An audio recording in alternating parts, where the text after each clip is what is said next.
Hello, and welcome to the F1A podcast, the unofficial official F1 podcast of America. I'm Matt. I'm Levi. Welcome to the first episode. Suzuka Grand Prix was early this morning for us, 1 till 3 a.m. It was actually a really short race. It was. Like, I looked up and it was like 2:30 and it was over. I was like, Yeah. Unexpected. So, going into it, we did make a quick video. We had a bit of an audio issue on it, so posting at a later date. But we did have some predictions, and I don't think either one of our predictions were anywhere near what what it ended up being. Well, you also led me wrong saying that there was going to be rain. They predicted rain on lap 20. Yeah, well, class 1. Only class 1. But hey, I mean, everybody was expecting rain this weekend at least. Jack Doohan didn't need the rain. He went off anyway. All right. Well,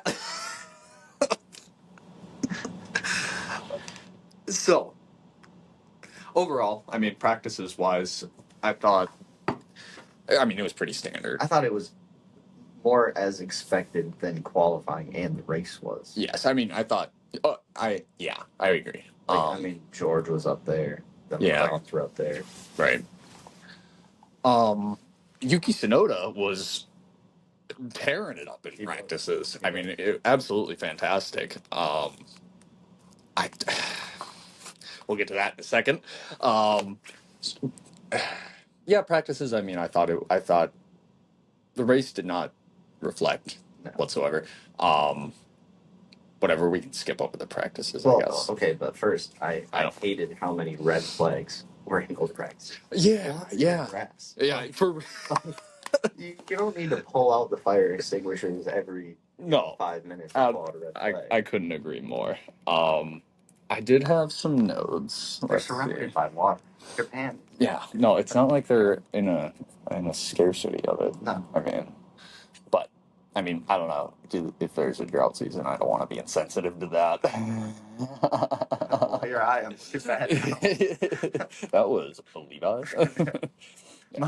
Bad. Okay, so my first note. Norris just seemed to be all over the place in practices. Qualifying even a little bit. The race too a little bit. But I mean that chicane seemed to be causing him some trouble, especially in the practices. Yeah. Which we saw caused a few people trouble, but I don't know. Lando just seemed to be the most popular. But it also seemed like even though he would have hit it, what we would say is the wrong line. I mean, he was still putting up good lap times. Absolutely. I can't remember what lap he was on, but like during the race, he hit it, and it was. It made him not go slower. Like, right. He was still. No, we saw. I mean, there were a lot of different lines coming into that turn. Most of them just missing the entire second turn. This guy was getting so annoyed. No, Carlos Sainz went through it twice. And Kimi. No, gosh.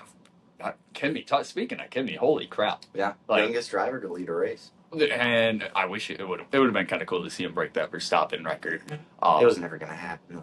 No, I mean, controversial. Suzuka, heard of a race this year. I mean, this is the first year that I really have been watching, so like I don't know if it always is, but like. Well, I was expecting drivers love Suzuka. Yeah, and I mean, it's Carlos Sainz is my favorite driver. It's his favorite track. Yeah. I mean, and I feel like the atmosphere is great. Absolutely. It's absolutely. Everything. But I mean, without having only one DRS zone to really overtake and coming into that first turn, and then the first turn being such a fast first turn it is. I mean, everybody saw what happened to Doohan when he sent it a little bit too fast. Well, way too fast coming down the inside open DRS. I mean, there used to be a second DRS zone there. Was there? Yeah, so like after the hairpin, there was that long straight with a little yes. Yeah, there used to be DRS there. I don't know why they took that away. Yeah. I mean, when I was watching, it looked like a long enough straight where there should be a DRS. Could be at least. But Yeah, I don't know. It just felt like I was watching Monaco. You know, it was fun. I mean, Max Verstappen. It was really cool to see Max back on top and defending. Pretty much the entire time. He could not make a mistake. Yeah, I know, but like he didn't even really have to defend. I mean, no one was True. sending it at him. No, this is true. I mean, Lando tried there towards the last like 10 laps of the race to close that gap, but only got down to I think I saw like 1.1 seconds. Yeah, 1.0. Something. Yeah, it was. I don't know. It was a race. Yeah. I think that the hardest thing for Lando was he would have a great first sector. Yeah. And then, like, him and Max would be, like, back and forth on the second sector, and then Max would just have such a good third sector. It's impossible for him to get into DRS because he was. Should McLaren have let Piastri go through?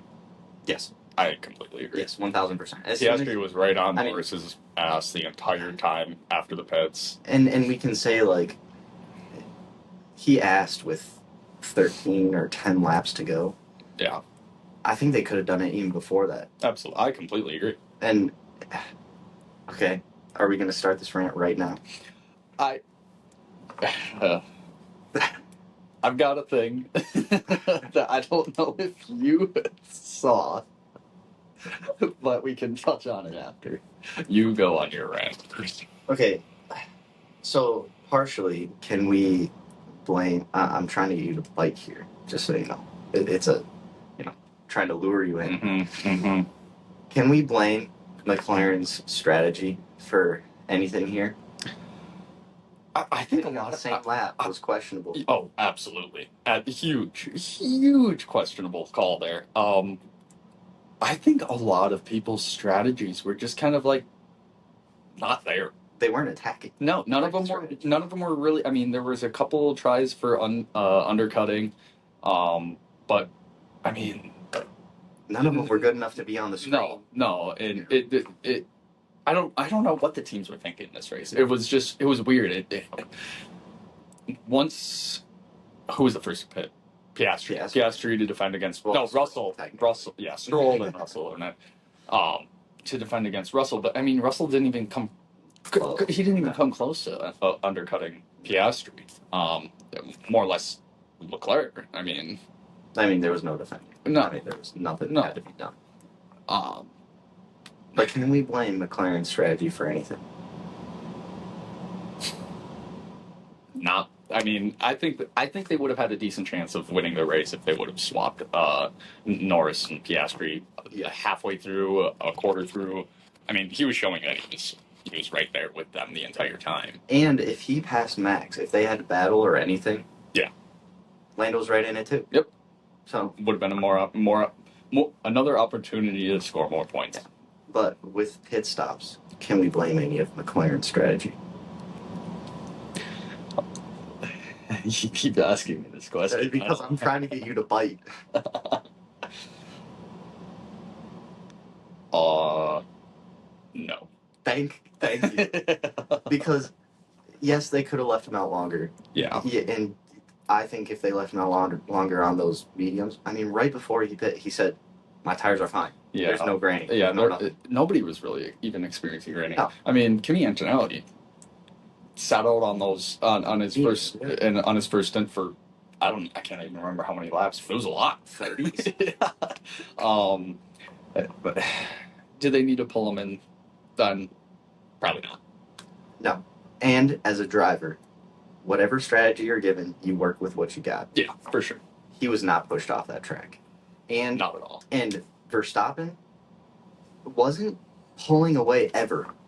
No. He wasn't losing time almost ever. You can never expect Verstappen to pull away. No. What?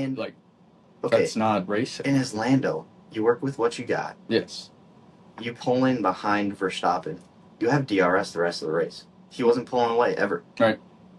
Yeah. You have chances every single lap on that DRS. Why try to, squeeze that?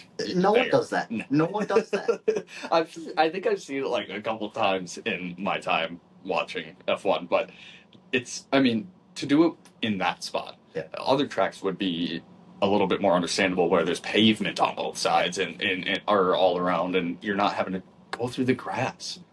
Like, I don't know. I really don't know what he was expecting there. And you have to think, okay, you're fighting for first. Yeah, yes. Whatever. That could have ruined everything. Absolutely. When you're on the grass, you have nothing. No. So why try that? I mean, maybe it was just a push to try to get Max a penalty so Lando could stick right behind him. It was never going to happen. No. Max was so calm through all that. He's been racing for long enough. Yep. He knows if he holds his line, he's fine. Could he have been more generous, like the commentator said? Yeah, absolutely. Yeah, but why would you? If you're going to be more generous, you lose the place. Yeah. So why would you do that? No. No. And Lando isn't... Okay. As Oscar says, move a world champion. Yeah, but... I need to know what was on Lando's mind. Like, you pull in behind him, you have a chance every lap. Yeah, but you're adrenaline. Like, and also, I mean, if McLaren's strategy was, we're going to have a faster pit stop than Verstappen. They did. They had a significantly faster. And Verstappen was 2.5 and Verstappen was 3.3. 3.3, Okay. But, and were they thinking, okay, maybe Leclerc coming into the pit because they're in the second spot with that right between them. But, like, it didn't. No. And if it doesn't work, sit back and be patient. Yeah. Like, I get it, though. If you don't go for a gap, in the pit lane.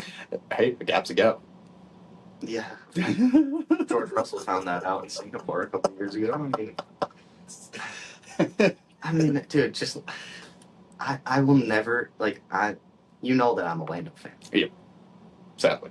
And, but more so, I would say I'm a McLaren fan. Yeah. After today, I will jump right back on that horse and love Lando again. But in this moment, what were you thinking that entire race? Lando, if you're listening, which you're probably not, please give Levi an answer as to what you were thinking. He's dying. I am. I've been stressing all morning. I had to stay up till 3 a.m. just... I mean, I was stressed, but at the same time, I was like, it's not happening. All right. I want to get into my topic a little bit. Okay. Hypothetical scenario. Say you're at a sporting event. Okay. You had a nice meal the night before, but you get to the event and your stomach is just killing you. You're gonna poop your pants. Where is this going? Wait. Hold on a second. Wait, hold on. You have to poop your pants because you're so hungry? No. Listen. You have a stomach ache the day of your sporting event. National anthem plays. You're expected to be at the national anthem because you're one of the said sporters. Oh, I'm an athlete. You're an athlete. Okay. You are late because you were in the bathroom to the national anthem. Mm-hmm. You get fined $20,000. Okay. Next time, are you pooping your pants? As an F1 driver? Yeah. Or any sport? We'll go any sport. No, let's go F1 driver. I was gonna say any sport. I mean, yeah, F1 drivers. They're in those tight. They're in those jumpsuits. Yeah, that's an uncomfortable race. Carlos Sainz had a stomach issue that a doctor signed off on, and the FIA, and he was late to the national anthem at Suzuka and was fined $10,000 and then a suspended $10,000 upon, I think if he does it again or something. He had a doctor say he had to be gone. It was right, and they still fined him. Yeah. That is literally them saying, we'd rather you poop your pants than be like. I mean, if it's bad enough to be doctor issued. Well, I'm going to the I can get a doctor's note too for just about anything. But it's gotta what is the FIA this year, man? This year? Well, yeah, but with the no swearing, these are adults. The guy had to poop. Yeah. The guy had to take a shit. Let him take a shit. Yeah. He got back. He was there for the national. Yeah, he was a little late. Talked to him about it. Said, don't fine the guy for taking a poop. Yeah. I could not believe that when I saw it. $20,000 for a poop. Wait, and how much is the next one? Well, it was like a $10,000 upfront and like a suspended $10,000 or something. I mean, if you only do it once, 20 grand isn't a big chunk out of your No, paycheck. I saw that. I feel bad for the drivers this year. Yeah. You can't even speak over the radio without being fine. No, I mean, it's just Ben Salayam, I think that was his name. It's just a dictator, man. Like, it's... People have to have power. I mean, yeah. If they got it, they got to show it. Well, not cool. Not cool. I mean, you don't treat the people that are... I mean, they're making you all the money. Yeah. They're treating them like such crap. I have something to say that you're going to hate. Let's hear it. I hated the Red Bull cars. What? I hated the livery. Every time that they showed the cam from above their halo, I didn't know that it was Red Bull. It looked just like a Racing Bulls car. It did not. There's no yellow. Or like a Haas car. They all looked... I mean... I could barely tell the difference. And when you can't see that red... Like... Beside myself. I mean, I know that there's the Red Bull on the back. Beautiful. But in a beautiful shiny red. But when it's looking down from like the halo, you don't see the Red Bull at all. No, it is. You have to be paying attention. I mean, it came down to a point in the race where I just assumed that it was Max. Yeah. But for the first couple times, I was like, well, who are we watching right now? Well, now that we're back on the race and Red Bull, Yuki Tsunoda beat Liam Lawson. Yeah. Which is great to see. I mean, I was hoping... I'm sad that Liam Lawson didn't do better. Yeah. I was expecting better from him just because of his time in Super Formula and he knows Suzuka really well. But obviously, Yuki does too. Home track debut race at Red Bull. Driver of the day as well, which is really cool. I mean, he was one of the only people to advance up the grid a little bit. Yeah. I thought he did well. I thought he performed. Could he have done better? Yeah, I think he may have tried to go a little bit more than he should have in qualifying when he should have just stuck with what he was doing in practice. Yeah. I mean, if I was to give him a grade, it'd probably be a C+. I mean, he passed. Yeah, he passed, but he wasn't great. No, I think him talking about... And obviously, you have to talk yourself up when you're getting into anything like that. And he said that, maybe a podium at home, at Suzuka when he first got promoted and stuff. But I think, 12th place? Yeah. I think 12th place is a really solid start for Yuki. And when I was watching the free practices, I thought he could get a podium. Oh, absolutely. Was definitely I mean, practice 1, he was only a 10th behind Verstappen. And, I mean, Verstappen doesn't seem to really show everything in practice. Yeah, at least not until the end of practice 3. Yeah. But, I mean, the pace was there for Yuki, at least. Yeah. I think Max is...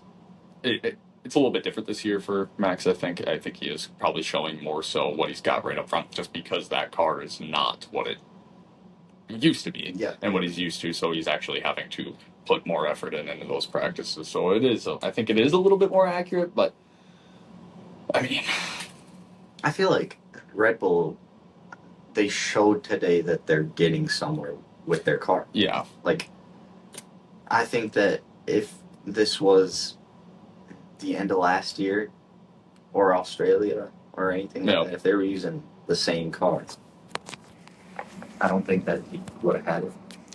No, I don't think so either. I think that they're doing something. I think they're finally starting to listen to the second driver and not just Max, which, you have to pay attention to your 4-time world champion that you've built, but you can't win a Constructors' World Championship without a Constructors' World Championship without 2 drivers. Yeah. I mean, Yuki has to be scoring points, and I think that this weekend really showed that he will be. And that he is made for that seat. Not made for that seat, but he deserves that seat, and he should be there. And you were saying to me yesterday, you think Ollie Behrman could get the call up to Ferrari before people... I mean, I'm not He saying is I'm not putting saying that he's Haas in pressing. places where it should not be. Yeah. I'm not saying he's pressing time on Lewis Hamilton. No, by no But means. I'm I mean, you saying- can't get rid of a 7-time world champion for a rookie. Right, and I'd say they're for sure gonna wait until Lewis is done. Yeah. But I think it might be just sooner than expected. and right after that, I mean, I wouldn't be surprised if it was Ollie Behrman next. No. I mean, I would love to see Carlos Sainz back in that car. Me too. I mean, you don't want to pay a bunch for a contract when we got this. Yep. You know, Ollie Behrman's going to be the cheaper option. Absolutely. Be a great driver. Yeah, and I think Carlos this year. I don't think he's going to be performing as he wants to be this year. I think this year, unfortunately, for Carlos, is going to be more prioritized on Albon just because it is that familiar car for him, and he has had a much better start to the year, which was to be expected. But I think Carlos will be more focused on the future with Williams versus this year and stuff, and I think next year he has a solid chance if they still progress the way they are. I mean, even Williams. I mean, they're not looking at this year. No, I mean, they're they're not. looking. They're for not. 2026. You know. Yeah. And so if that's when Carlos can step up to the plate and be like, okay, I'm here now. Yep. Like I'm comfortable now. Here we go. I mean, if it lines up perfectly, it could be a real good match right there. And with that, I don't think, even though Sainz had a great history with Ferrari, I don't think he'll want to switch back to Ferrari at that point. I think there will always be fond memories, but I do think it is kind of in his rear view now. I mean, Williams is showing that they have progressed and are on the right track. More than anybody on the grid, really. I mean, it's night and day. Yeah, huge. It's really, really fun to watch. So yeah, Ollie Behrman I think is definitely going to be the next Ferrari driver. Obviously he was in the Ferrari Academy. He raced a couple races with them when Carlos, or just one race, maybe two. Yeah, one race and then one with Haas in Brazil. Yes. Was that Magnussen was sick, I think. Yeah. He is just 10th place in a Haas. Yeah. Like, and where was Ocon? 15? Yeah. I mean, he did better than he started, I believe. Yeah. But Ollie's outperforming him now quite consistently. Yeah, for sure. And if Esteban Ocon doesn't step up, I would not be surprised if he's gone at the end of this year. 18. Yeah. I mean, only Bortoletto and Stroll were behind. And where was Stroll? Where was Stroll the entire race? He was. I mean, with his qualifying mistake. Yeah, I think it was going to be hard either way. But starting on softs and having to pit sooner than everyone else. I mean, he didn't really have a chance from very. Yeah. I mean, does he ever really? I mean, he's got more points than Alonso. Well, let's just hold off. Just hold off. Can we also say Alonso finished his first race of the year? Yes, he did. Which the first two races were, the first one he crashed, but it was raining cats and dogs in Melbourne. I mean, it was crazy. Second one, not his fault. No. Brake failure. Can't remember who noticed it, but someone noticed it before. Yeah, Gasly even noticed it before he even noticed it. His brakes were on fire. He couldn't help that. Yeah. Obviously a malfunction there because it was right at the beginning of the race. Yeah. So he finished this race. God, I mean, not a great result. No, but Aston Martin's kind of been all over the place this year too. It seems they've performed well. Getting points. Right. Yeah. I'm pushing all of the buttons.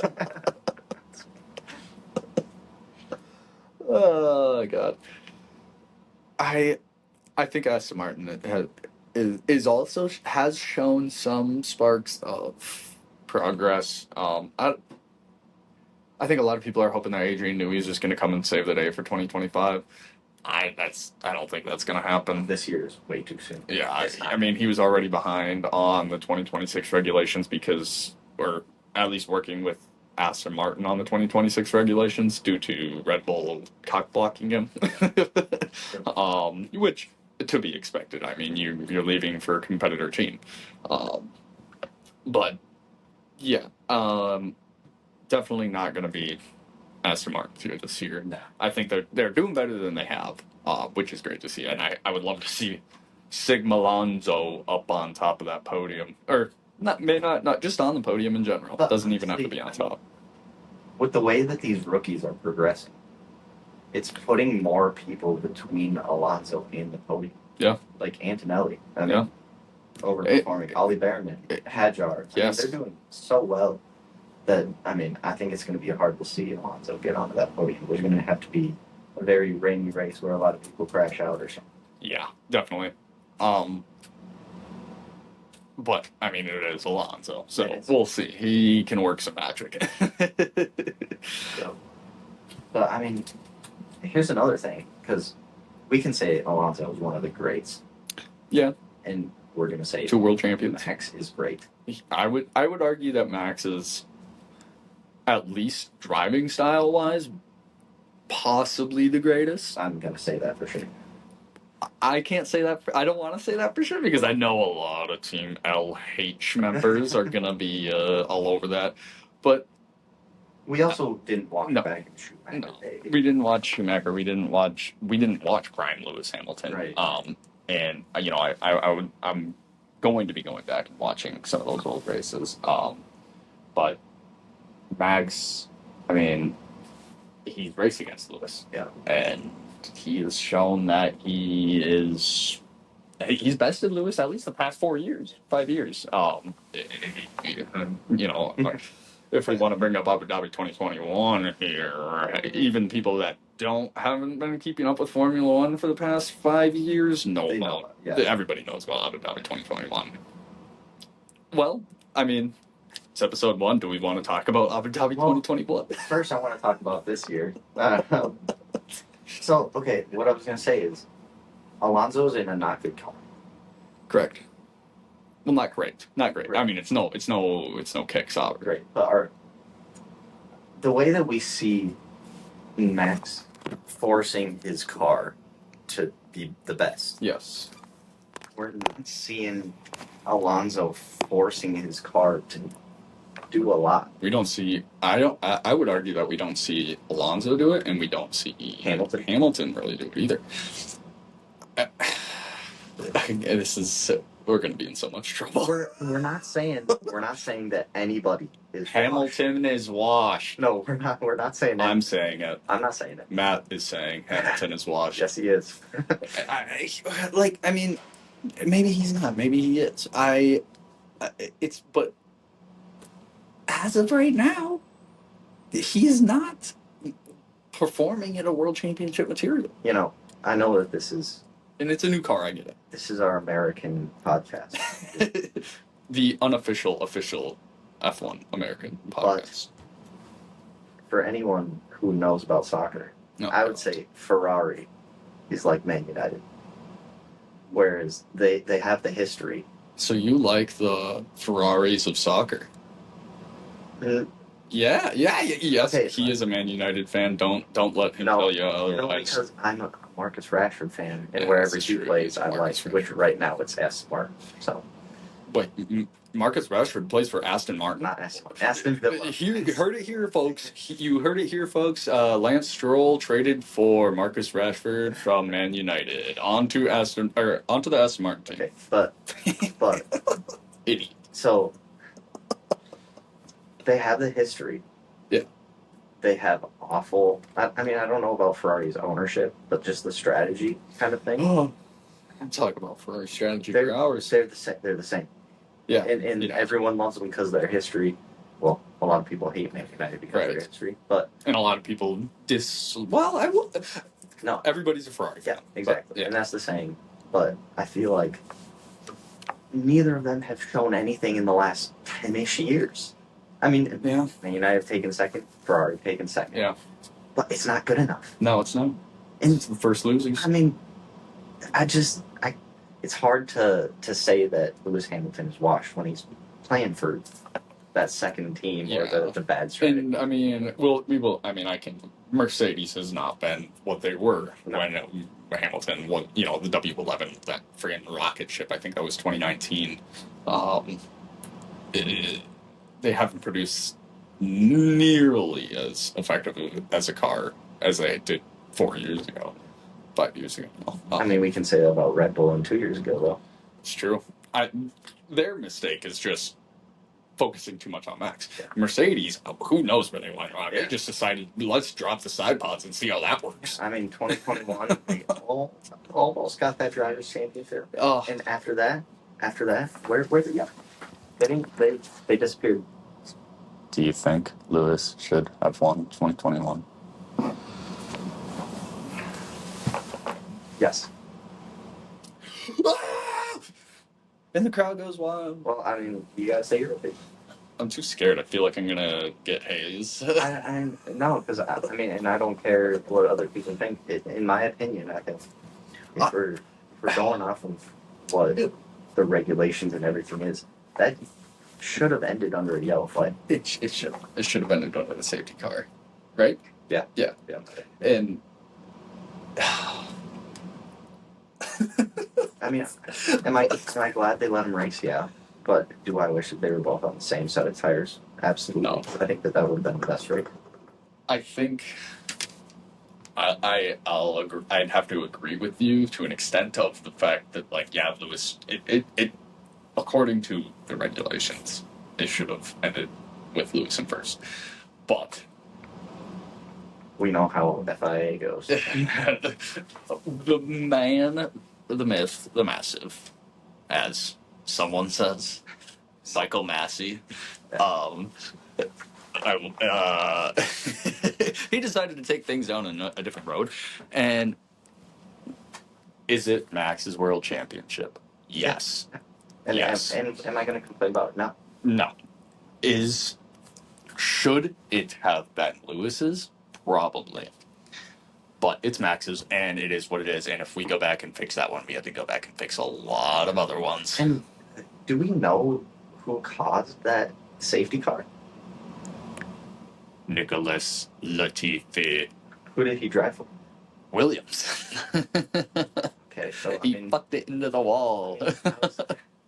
Because I was going to say, I wouldn't put it past Red Bull to be like, oh, let's just send one of our racing bulls into the wall so that Max can win that. Well, isn't that what they did in Monaco? Yeah. Maybe. Or Sergio Perez admitted that he did send it into the wall. Yeah, but I mean, coming into the DRS. We can't say that happened in 2021 because it was Latifi. It's true. Yeah, if you cared about our opinions on 2021, there's that. And not our opinions on Japan. Well, let's be honest. The Japan race, there was not much to talk about. It was pretty dull. Max Verstappen, he raced a good race. He defended well, even though Norris nor Piastri really even gave him much of a scare. And they just kind of made him sweat a little bit the whole time, I think. Piastri should have won. Piastri definitely could have had the opportunity, I think. I don't know. I mean, you're trying to pass Max Verstappen. I mean, who knows? He could have crashed Piastri out, and then Norris could have won. Yeah. So I'm saying, like, even if something happened where, they're fighting, Max can only cover off one of them. Yeah, true. Sure. I mean, Oscar attacks, Lando goes through goals. But yeah, it was a fun. It wasn't a fun race. So it was fun. It was some fun staying up. It was fun. My eyelids were going down. Yeah. I turned it on at 12:50 and was asleep at the formation lap. So I missed it live. Watched it this morning. I watched it live too. I'm glad I didn't watch it live because I would have been mad I stayed up so late for such a tired race. I'm excited for Bahrain though. Yeah. I mean, and it's a track that I think the rookies will excel in. Absolutely. They have their practice there. Yeah, and it should be. That should be a great McLaren track. Yeah. They were kind of talking about that during the race. I love them talking about this. So. Talking about how there's not as much front graining, not as much worry of the front graining at Bahrain, which is Lando loved. Right. Right. So we will see how that goes. I think Bahrain will be a lot more eventful I think than it could be good for Yuki. I think it could be great for Yuki. Yeah. I think I think rookies Yuki. I think a lot of it's gonna. I think it's gonna be action packed. I know.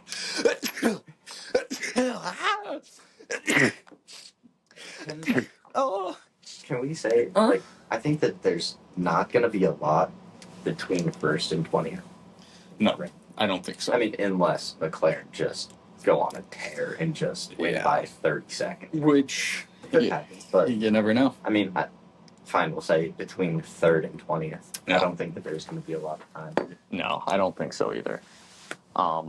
So while we're on the topic of Bahrain, we could give our predictions. We'll go top 5. This is so soon. It is. Or do we want to wait until the next episode till we give our predictions? Yeah, I think we should wait. All right, we'll wait till the next episode. You're gonna have to stay tuned or just watch the next one for our top 5. And last time you made us predict before practice even started, which to me it's difficult. And I mean, I think you can say there's not going to be rain in Bahrain. No, absolutely no. It should. I mean, we'll watch the first practices. Yeah, and Can I also say this? I think that Max Verstappen around any hairpin better than Lando Norris. Oh yeah, Lando Norris around hairpins, man. I could watch paint dry. Yeah, Lando's gonna have to drive out of. He's gonna out of his seat. He'll have to be driving out of his seat to beat Max this year. I mean, it's down to what 2 points now. I think 1 point. 1 point. 1 point. I thought it was 2 points. I gotta stop sniffling into the microphone. Apologies. 1 point, 62. Oh 61. My God! 1 point. That is crazy. Yeah. Finally, the Ferraris are ahead of Lance Stroll in the championship. Holy crap! Can you say, like, for you, Carlos is your favorite driver? Yes. Is Ferrari still your favorite team, or is Williams? No, Williams is not my favorite team. I like Ferrari. Ferrari was my favorite team when I first got into it due to the fact that I should not say that. You did say it during I did. Well, I'll say it again. We Charles Leclerc and I have similar last names, and that was just a very relatable thing for me to be able to just relate to a driver, be able to get into it, focus on a team, because I wanted to be able to focus on a singular team and be able to root for a singular team, even though, I mean, I like the majority. The majority of the teams. It's hard for me to pick. But yeah, if I have to say now, it is Williams. I enjoy the legacy that is Williams, as well as Carlos is my favorite driver. So I would also say that because I like McLaren, they are one of your least favorite teams. Absolutely. Just because they Well, Zach Brown rubs me the wrong way. Yeah, maybe he's a great guy. I'm sure I would love to meet him. Yeah, me. Oh yeah, I would love to just I could drink beers with him. Yeah, absolutely. He's one of those I guys. don't drink anymore, but I would drink an NA beer with Zach Brown. On Drive to Survive, Zach Brown just drives me nuts, but I'm sure Zach Brown, if you're listening, he's not a podcast. This is America's unofficial official F1 podcast, and you are required to be on as an American. As per.